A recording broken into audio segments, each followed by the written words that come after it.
የአምላካችን መልካምና ቅዱስ ፈቃድ እንግዲህ ዛሬ ከበዓሉ ነው። ዓርብ ሲቀደስ ሰው ይፈልጋል። ዓርብ ቅዱስ በቃቸው አንጣው ለያዘኝ አባታ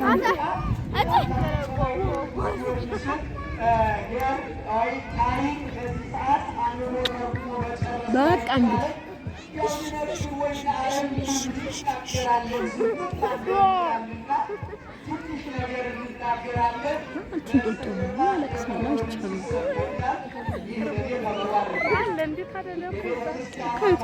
ማን ይሰጣል? ማን ሂድ፣ እሺ ሂድና ነው አስነኝ ይኖራል መኖር ይኖራል መኖር ዝክር ይኖራል።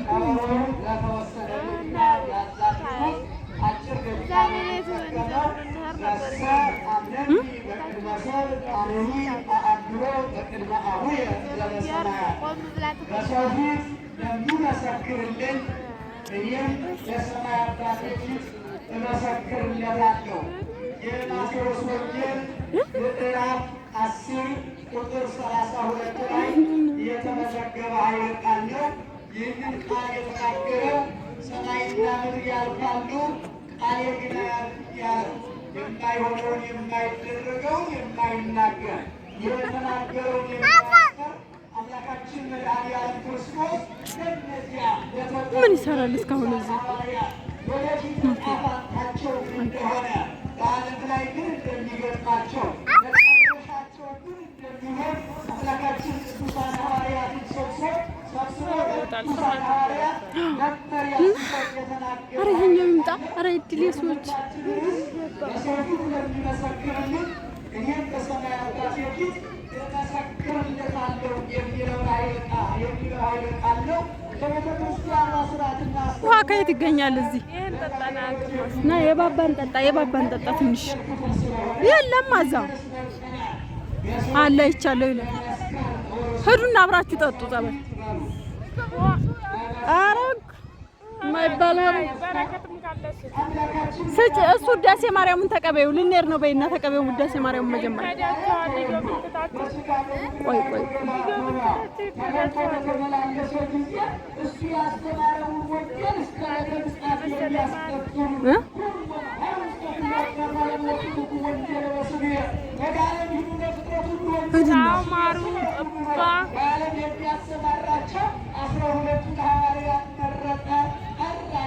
ትእዛዝን ሰጣቸው። እንደዚህ አላቸው፣ አዎ ወደ አምላኩ ስልጣን እነሆ ስልጣን ሰጥቻቸዋለሁ። ትችሉት ለአቃረ እነሆ በክፉ ላይ ስልጣን ሰጥቻቸዋለሁ ካላቸው በኋላ በተለይ ዛሬ በለት ከተነበበው ስንነሳ የማቴዎስ ወንጌል ምዕራፍ 10 ቁጥር 16 ላይ ወናኋነ ሴት ወክሉን አይገረቀታል ተማላጌ እነሆ የእንደበጎች ተማላችኋል እንደ በጎች በተኩላዎች መካከል ልካችኋለሁ። ሁሉ ሆነ ያደር ወቀይጣረ ተማሪያን እንደየውቀ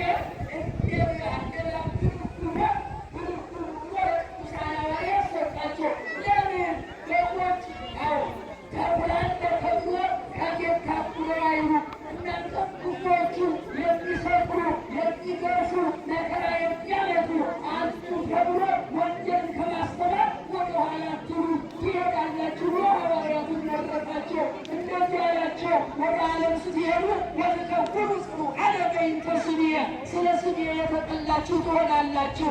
በዚህ ሰዓት ለበትዕግስት የሚይዙ ይድን እስከ መጨረሻው የሚጸና እርሱ ይድናል እያለ ሃይማኖት ማለት አንድ ሰዓት አምነው አንድ ጊዜ መስክረውለት ሌላ ጊዜ እንግዲህ በቃኝ ሰለቸኝ እስካሁን ጠጣሁ ገባሁ ወጣሁ ወረድኩ ይበቃኛል ብለው የሚተዉት የስራረት የሚወጡበት ዛሬ ራናችሁ እግዚአብሔር ይመስገን።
ክፉዎቹ ይደረግሙናል፣ መከራ ያመጡብናል፣ በሐሰት መስክሩ፣ ለጣዖት ስገዱ፣ ፈጣሪያችሁን ካዱ ይሉናል። ምን እናድርግ ካላችሁን ስጋችሁን የሚገድሏችሁን ምን አትበሏቸው?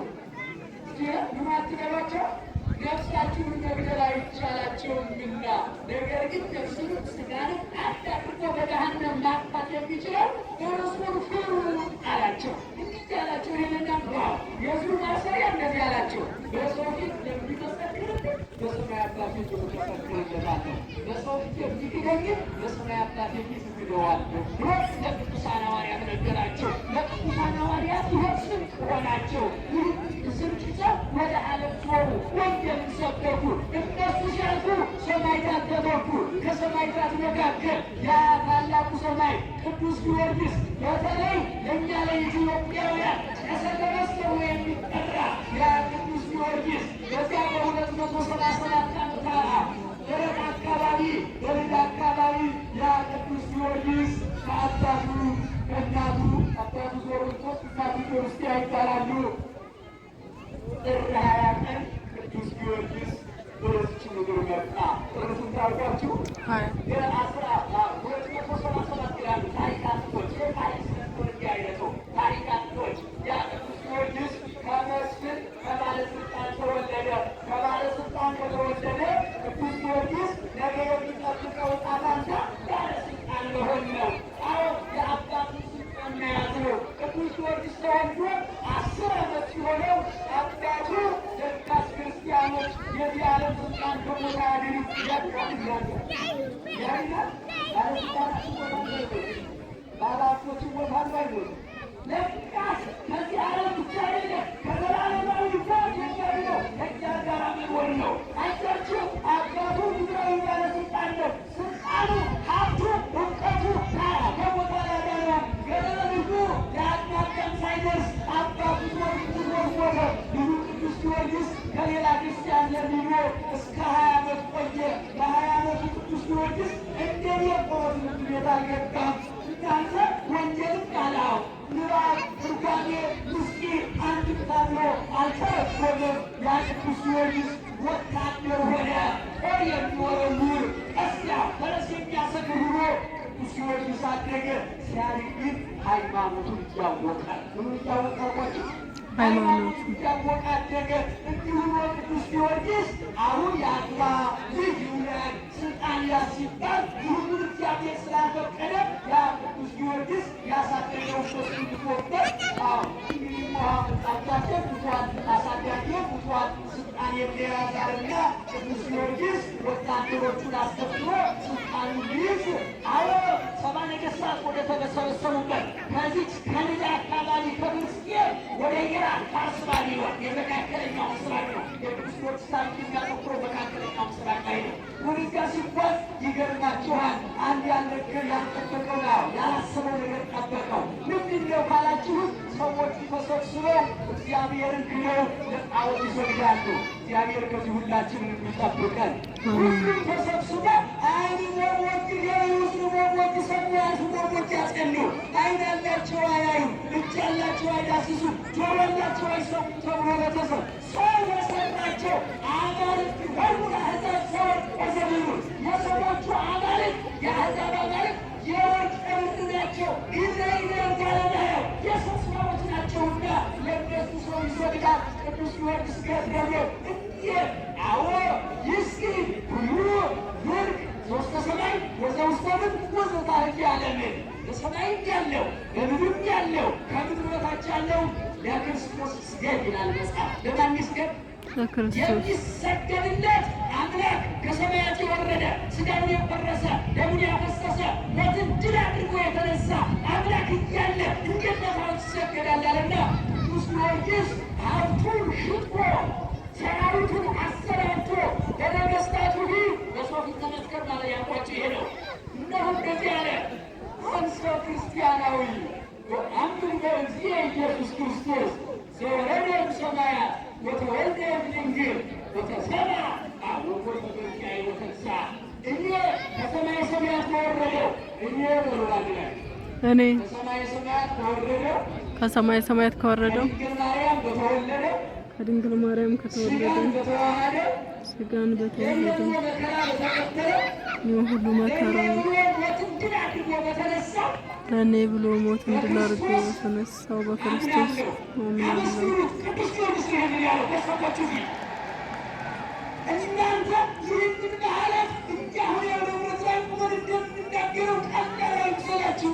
ክርስቲያኖች በዚያን ጊዜ በተለይ በዚያ በፋርስ በባቢሎን ሰዎቹ ሲገናኙ ኢየሱስ ጌታ ነው አምላክ ነው ብሎ መመስከር ያስቀጣል። ለነሱ መወራረድ ነው። ዝም ብሎ ታጅቦ መመስከር አይደለም። ክርስቲያኖች ሰዎቹ ያን ጊዜ በኢየሱስ ክርስቶስ አምላክ ነው ማለት ለመሞት ተዘጋጅቻለሁ ማለታቸው ነው።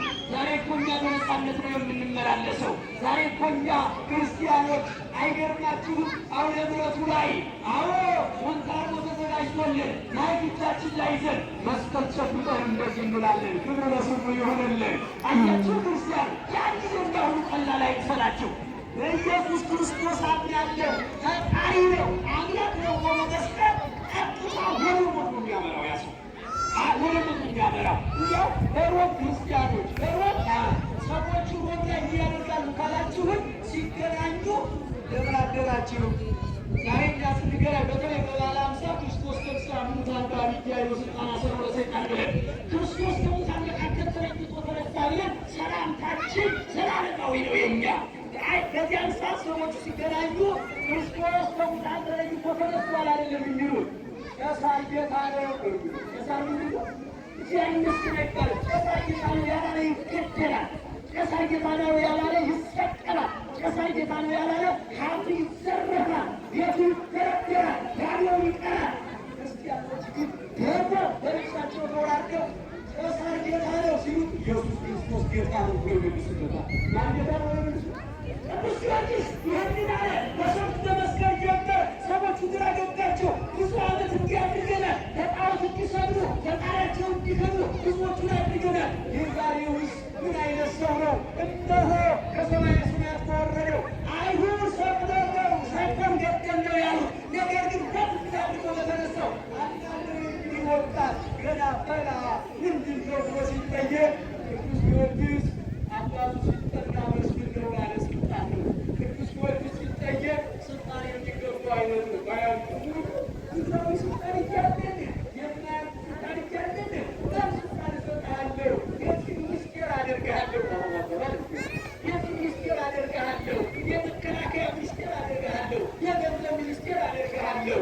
እነሆ አንተ ለጣዖት ስገድ ፈጣሪ ይካዳለው ስልጣንህ ሁሌ በላህም ከአንተ ጋር የኔ ስልጣን እግዚአብሔር ያናት ስልጣን እግዚአብሔር እዚህ ጋር ላይ ነው ለአመኑበት ነው የእግዚአብሔር ልጆች ተብለው እንዲጠሩ ስልጣናቸው ይመለሳል።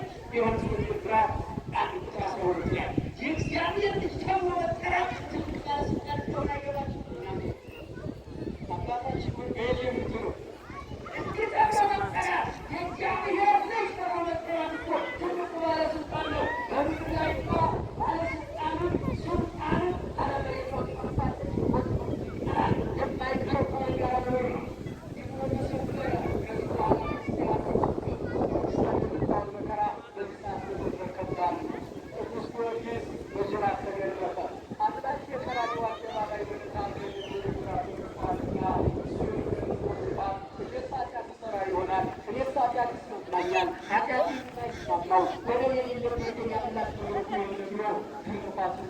ይቀበለዋል። ቅዱስ ጊዮርጊስ እሳት አንድደው በእሳቱ ላይ ብረት ምጣድ ብለው ብረት ምጣድና ቢለው ብረት ምጣዱ ላይ ቅዱስ ጊዮርጊስን ራቁቱን ያስቀምጣል።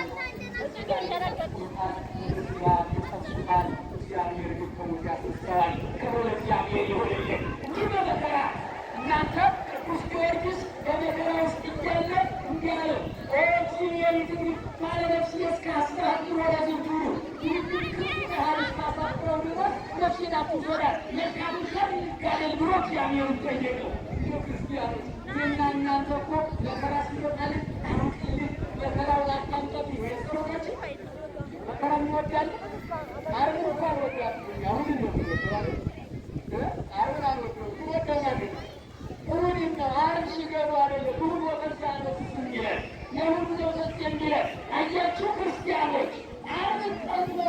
አይቻልም።